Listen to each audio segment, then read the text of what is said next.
Pagpalang araw po sa atin lahat. Naku po, Kim Cho nagulat sa inamin ni Paulo Abilino na taken na ito.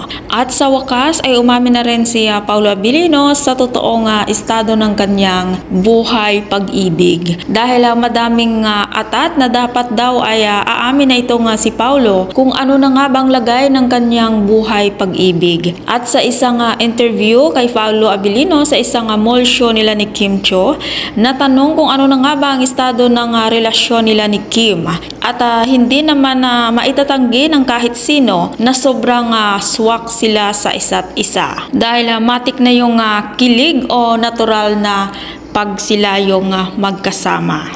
Sa pahayag ni Paulo, dapat daw marunong umintindi ang bawat isa sa kanila pagdating sa isang relasyon. At dagdag pa rin ni Paulo, dapat hindi lang yung nararamdaman mo lagi ang iniisip mo. Dapat pati yung nararamdaman din ng iyong karelasyon. At ayon kay Paulo, naging maintindihin na siya ngayon kumpara sa mga nagdaan niyang buhay pag-ibig nito. At pagbahagi ni Paulo, nasa tamang edad na siya para sa usaping kasal. Naku po, may kasalan ng magaganap.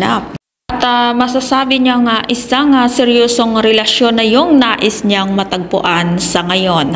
At dagdag pa ni Paulo, ang gusto niya sa isang babae ay yung maiintindihan siya nito at susuportahan siya sa mga pangarap niya sa buhay.